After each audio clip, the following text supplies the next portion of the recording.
നിങ്ങൾക്ക് നാണം ഉണ്ടോ?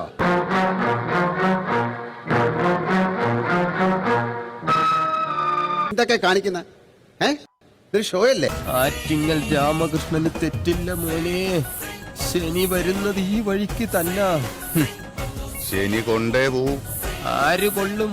ഞാൻ തന്നെ കൊള്ളും. ഞങ്ങൾക്കൊക്കെ പുറത്ത് പോണ്ടേ? നമ്മുടെ എത്ര 3 ജനറേഷൻ 4 ജനറേഷനിലെ ഈ ഷോ ആണ്. ശരി, അനുമോൾ നിങ്ങൾ കണ്ടോ? കണ്ടായിരുന്നു. കാര്യം ഇതൊരു ഷോ അല്ലേ? ഇത് ആൾക്കാർ എന്താ വിചാരിക്കുന്നത്? ഞങ്ങൾക്ക് ഒരു റെപ്യൂട്ടേഷൻ ഇല്ലേ? ഞാൻ പറയാൻ പോകുന്ന അതിഭയങ്കരമായി സത്യം കേട്ടിട്ട് നിങ്ങൾ ഞെട്ടരുത്. എന്ത് കണ്ടു പുതപ്പിന്റെ അടിയിൽ നിന്ന്? പുതപ്പിന്റെ അടിയിൽ എങ്ങനെ എന്താ കണ്ടത്? അയ്യോ, അതെന്റെ ട്രേഡ് സീക്രട്ടാ, ഞാൻ പുറത്തു പറയില്ല. എനിക്ക് കിടക്കുന്ന ഭാഗത്ത് നന്നായിട്ട് കാണാൻ. എന്ത് കാണും? നിങ്ങൾ ഇപ്പൊ ഇതുവരെ പറഞ്ഞില്ലല്ലോ. എന്ത് കണ്ടു എന്ന് പറയോ? അതല്ല ഉദ്ദേശം. ഞാൻ മാറി ചില ഇവിടെ പിന്നെ ചൂടാണ്ട് AC ഒന്നും ഇല്ല. അത് അവർ തമ്മില് ഫേസ് കൊണ്ട് അവർ കിസ് ചെയ്യുന്നത് ഞാൻ കണ്ടായിരുന്നു ലാലേട്ടാ. അങ്ങനെ ഒരു സംഭവം ഉണ്ടായോ? ഞാൻ അറിഞ്ഞില്ല ചേച്ചി.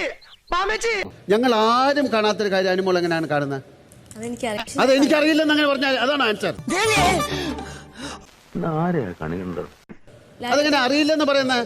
തോന്നിയ ദിവസം പറഞ്ഞിട്ട് എനിക്ക് ഇവിടെ നിങ്ങളുടെ അരിച്ചരിച്ചും മതി, നീ അപ്പുറത്ത് കാണും പോ.